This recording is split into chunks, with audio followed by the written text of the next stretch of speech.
Title: Circadian Rhythms in Cells. An excerpt from my conversation with Eugene Koonin, PhD, November 2022.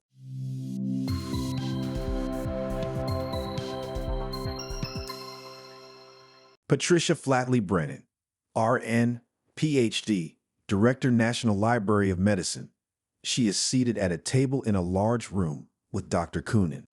What do you think of circadian rhythms in cells? And to what extent do these biological processes follow a clock that might be extrinsic to the basic biology? Eugene Koonin, PhD, NIH Distinguished Investigator, NLM NCBI. Everything changes with time, but we have to speak on this occasion about periodic processes. Yes. Governed by circadian and sometimes other clocks. And these are very widespread in biology. I believe that effectively any multicellular organisms has these, but also many unicellular ones. Bacteria, blue-green algae, cyanobacteria in particular, they have circadian clocks. And what we actually have done some work on the analysis of the molecular componentry of bacterial circadian clock. And what is, which are fairly well characterized. All the proteins that ensure the clock ticking are known. So what is quite interesting about it is that, to the best of our understanding, which I think is rather sufficient, the evolutionary origin of the circadian clock machinery in bacteria and in eukaryotic organisms, animals, that is completely different. Really? Yes. We speak a lot about evolutionary conservation, rightly so, but variation, including at rather fundamental mechanisms, should not be discarded. And this is one of those cases where the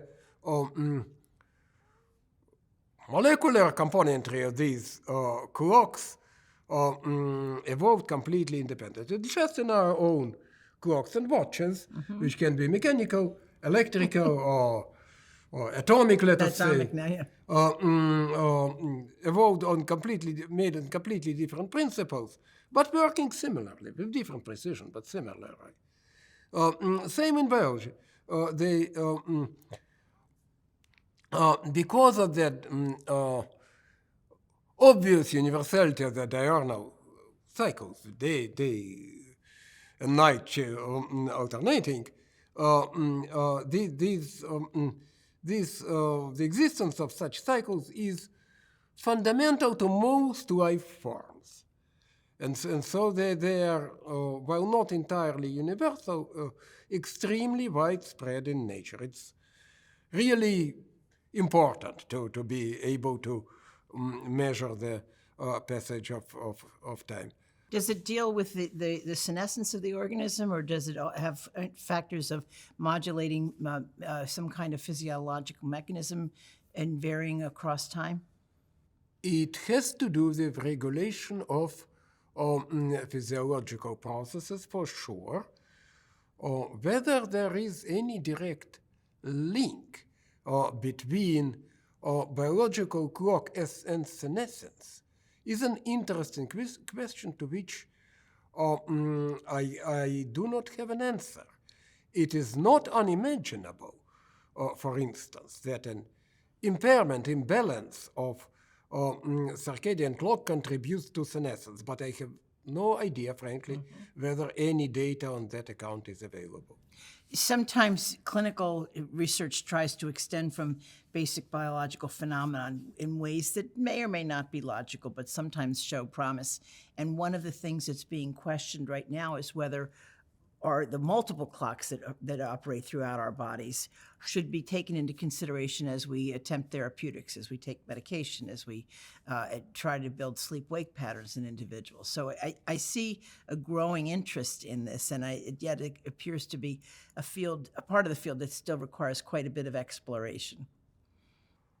I'm quite sure that is true, This is not exactly my area of research. As I said, we have done some work on molecular clock in bacteria, but not really on different types of clock in multicellular organisms. So I'm sure it's very important, but I cannot comment in any intelligent way. Well, I appreciate your speculating on it. Text: Circadian Rhythms in Cells. An excerpt from my conversation with Eugene Koonin, PhD, November 2022. Gray and blue logo. NIH, NLM, serving scientists and society.